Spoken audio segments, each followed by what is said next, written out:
My dad left the family and went without contact when I, a 35-year-old male, was 4. My mom remarried and had 2 kids with my stepdad. My stepdad never treated me poorly but always clarified that I was Dale, a fake name to him. He was not my dad. My mom never tried to fix the relationship. She honestly loved her new family and always saw me as a burden. That's what I thought, at least, until it was confirmed after my freshman year of college. When my mom asked me not to come home anymore, I blocked her after that phone call and have had no contact with her, my stepdad, and half-brother since then. I do still speak to my half-sister, a 25-year-old female, at her insistence, but that's my only contact. Took me a long time to deal with basically being kicked out of my family. I grew to be pretty independent and thought I'd live alone until I met my fiancé, a 28-year-old male, 4 years ago. We've had a great relationship, and her family invited me in with open arms. She comes from a typical suburban family, and they're great. Over the years, I've told her about my issues with my family. She met my sister and never pushed for more until we started planning the wedding. When we started talking about who we'd invite, I talked about friends from college and coworkers, and she kept saying I should invite my parents. At first, I thought she was trying to gauge if I wanted to. I said I would not be inviting my parents. She said okay, but then brought it up again the next day. I calmly explained how much they hurt me, how growing up feeling unwanted and then having it confirmed at 19 really stunted my mental health. Over the years, I've realized it's their problem, and if they ever want to solve it, then they can initiate. But I'm in contact with my sister, and it's clear they're happy insisting I don't exist. Sucks, but it's their problem that they've thrust onto me. I can't be the one to solve it. I thought it had ended, but she's brought it up 2 more times. The last one was last night. We were about to start the save the dates, and she said, "Are you sure you don't want to invite your parents? I feel like I might just invite them on my side." I snapped and told her we should probably just throw the invitations away because if you can't respect what I've been through, then I don't want to marry you. I then went to our bedroom and fumed for a while. She came in, tried to talk to me, and I walked out, grabbed my keys and left. I came back around 11 p.m. after hanging with friends and slept on the couch. She left for work without a word to me, and I don't know where we stand. Her behavior is unacceptable, but I feel I may have gone too far. Am I the idiot? Not the idiot. Talk with her, lay all your cards on the table, and tell you that you will never have contact with your parents, no matter what she or anyone else says. Also, make it clear that there won't be a wedding if your parents show up. It's pretty clear she doesn't really respect your opinions on this, and since she's already threatened to invite them, you should be 100% clear about what's going to happen. I feel like it's pretty likely that she's already been in touch with them, and has already invited them with a plan to surprise you with a reconciliation on your wedding day. Some people have Mar complexes, where they feel like they need to force reconciliations so everyone can be one big happy family. Immature, selfish people will ignore boundaries in the pursuit of their delusions. Oh my God, now that you've said that, I can totally imagine her forcing this poor guy to have photos with his absolute idea of a mother and family and then hang them on the wall of her house or something. The more I think about this woman's, the future wife's, actions, the more I'm disgusted. But honestly, before you marry her, you two are in dire need of couples counseling for a few months to see if she really can respect your decision and if a marriage would have a future. As it stands now, because she can't even be an adult and talk to you instead of throwing a tantrum, she's not wife material. If she doesn't respect you now, she won't respect you once you're married. I, 37 female, have 3 kiddos, a female tween, a male preen, and a female kindergartner, have been ranting about wanting to go to Great Wolf Lodge for about a year. Here now, there's a new one a couple of hours away from us in Maryland, but we just can't afford it. They know this and we've told them many times, but they still ask to go. My mother offered to take them too, which I declined because I didn't want to feel indebted to her. On Sunday, Hubs and I decided to take the family on a little trip to a mini-golf place. We kept it a surprise for the kids, but when we told them we were going somewhere fun, they immediately thought it was Great Wolf Lodge. Hubs and I decided to pull a silly little prank on them. When we were driving there, we made it seem like we were going to GWL, and the kids got all excited. Then we pulled into the parking lot, just to pull back out, and they were disappointed when we did. They were crabby the rest of the ride, and while the tween had fun at minigolf, the other two didn't want to be there and barely participated. They're all mad at me now, but I don't think it was wrong since it didn't harm anyone. My mother is harping at me, too, about it. Am I the idiot for pulling a harmless prank on them? What was the joke? Explain to me how it's funny. Let's look at the joke here. You deliberately played into getting your kids' hopes up, knowing you were setting them up to be crushed. Then the punchline here is they believed you and they shouldn't have. Now you and Hubs have to get a good laugh about how silly it was for your children to trust you and get to look at the heightened disappointment on their faces. A harmless prank should always have the person who was the target of it laughing with you at the end. If you're just laughing at them, that's not a harmless prank. It's basically bullying. You see, the kids thought they were going to one place and then they went to another and it made the kids sad. And making kids sad is funny in Opie's eyes. Why aren't you laughing at the sad kids? Yeah, you are. The idiot, by the way, my mother-in-law took my boys to Great Wolf Lodge, and they loved it. I don't feel indebted to her at all. I'm grateful that she wanted to treat them. The year is 2047. Op is sitting on a couch in a small, dingy room. She looks around the dark corners of what is now her home. She is a single, divorced woman. All her friends have moved on, busy with their own lives. Her husband died years ago, her kids all live out of state and are busy with college and their spouses. She has grandchildren but has never met them. It's raining. Op gets up and grabs a Lunchable from her old refrigerator. She peels back the plastic and makes herself a little ham sandwich. Why does everyone hate me? She asks out loud. Yes, we'll never know, lady. It will be hilarious when they pull a fun prank on you when you're older and pull in at the Good Rest home, before dropping you and your luggage off at the sketchy one being investigated.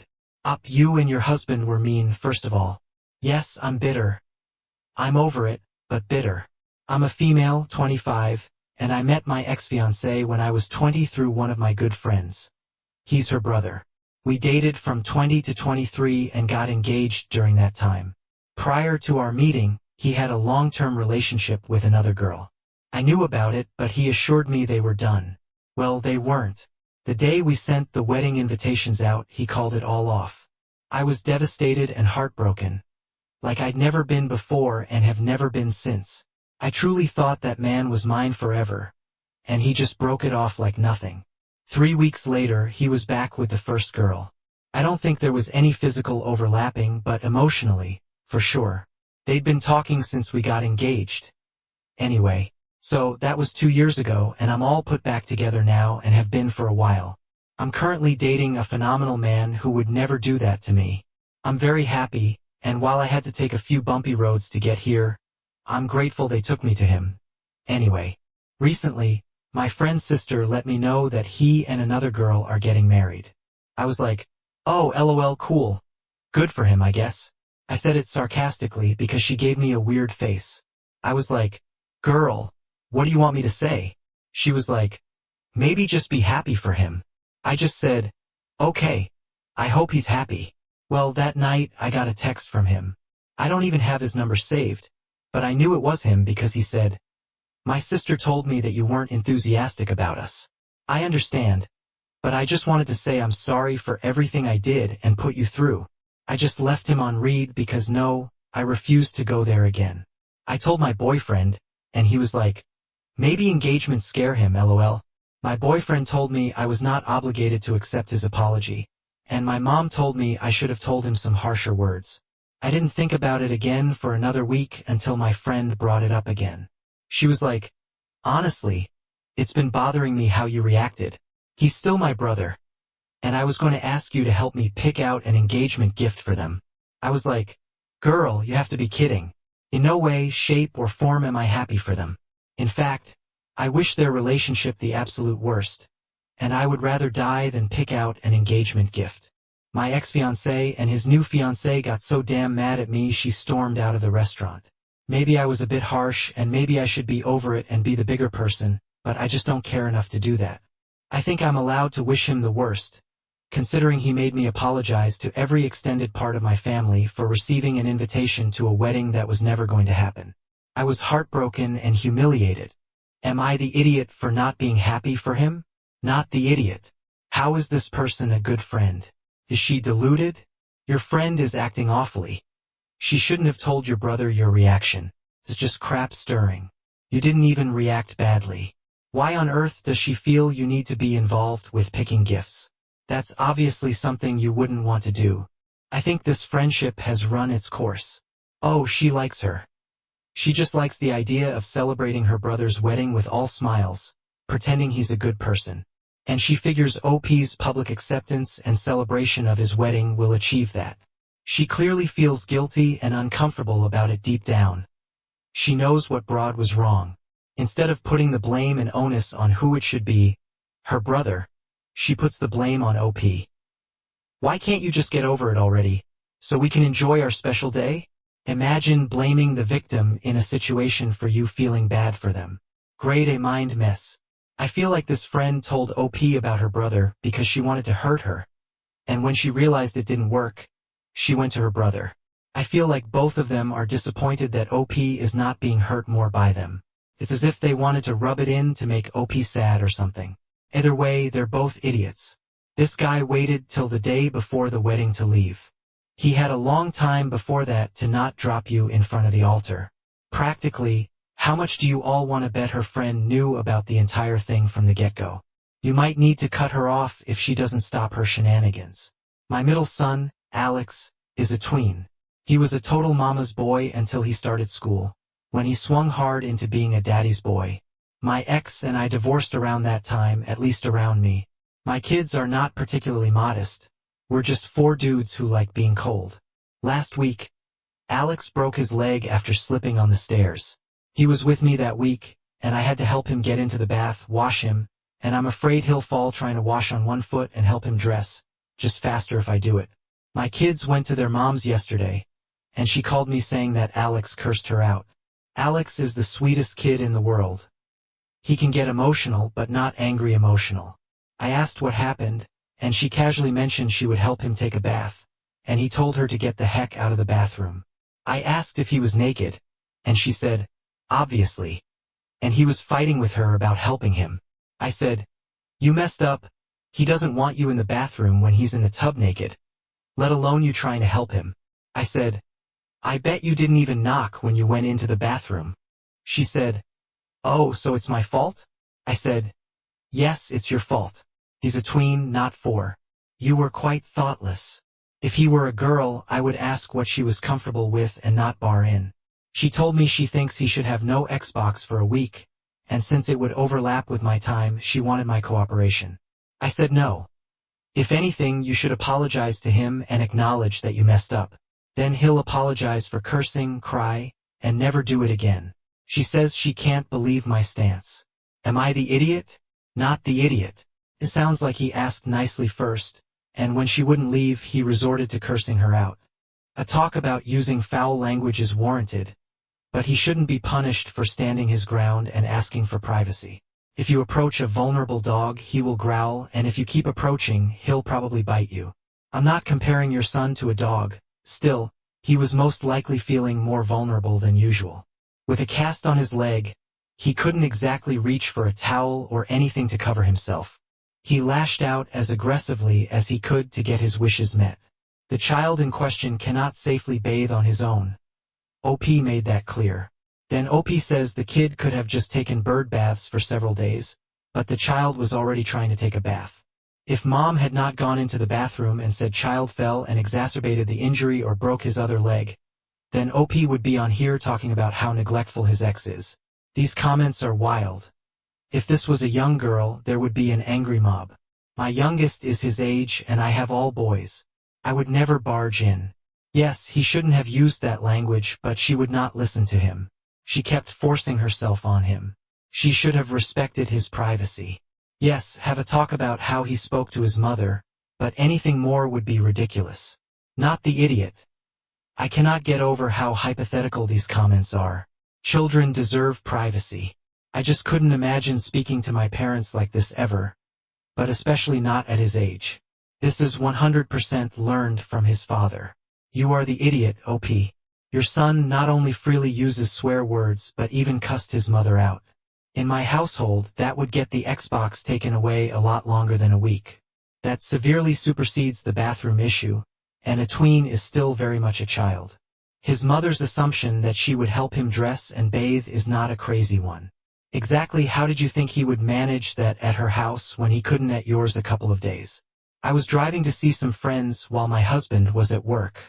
I will admit, I don't always go exactly the speed limit. Since that day, he hasn't really said more than 5 words to me. Ignored all my texts and calls, and my attempted apologies. I'm still sleeping in the guest room, too. Am I the idiot for telling my husband it's just a car, after I accidentally totals it? You are the idiot. So, you were speeding, following too closely, and potentially on your phone, gathered from context, not proven though, and you caused an accident. Also, from context, you either do not work or are part-time because you could be hanging out with friends while he's at work. So, it's likely your husband's responsibility to provide you with a new car as well as pay your increased insurance premiums since the accident was your fault. So no, it's not just a car.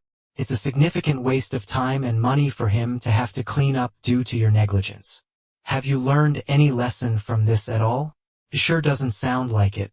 If you don't learn your lesson, your negligence will result in someone's death. Please be smarter and follow safe driving rules and practices.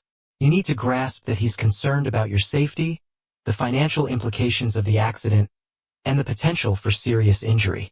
Instead of acknowledging your mistake and taking responsibility, you dismissed his concerns by saying it was just a car.